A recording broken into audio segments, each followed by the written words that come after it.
রবিবার খুঁটি পুজো সারল Ballygunge cultural association. এবার ৭৬ বছরে পা দিল এই পুজো। সাড়ম্বরে খুঁটি পুজোর আয়োজন করা হয়। অনুষ্ঠানে উপস্থিত ছিলেন টালিগঞ্জের বিজেপি বিধায়ক। এবারের থিমে আরাধনা ও সংস্কৃতির মেলবন্ধনকে ফুটিয়ে তোলা হবে বলে জানিয়েছেন পুজো উদ্যোক্তারা। ওরা আমাকে এমএলএ নয়, ওরা এখানকার মেয়ে, এখানকার বৌদি হিসেবেই আমাকে চিনেছে। সো খুব আনন্দ লাগছে। খুব বেশি জাঁকজমক আমরা চাইছি না, আমরা চাইছি মায়ের পুজো ঐতিহ্যর সাথে সমন্বয় করে আমরা দুর্গাপুজো করব।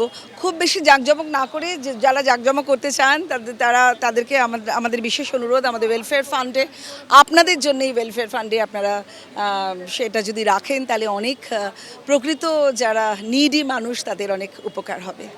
তো এই যে পুজোর যে ঐতিহ্য, এই যে আমাদের লেগাসি, এটাকেই আমরা বহন করে নিয়ে আসছি বিগত এত বছর ধরে।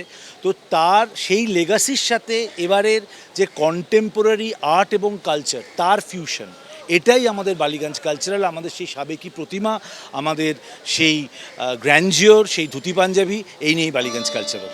এবিপি আনন্দ, এগিয়ে থাকে, এগিয়ে রাখে।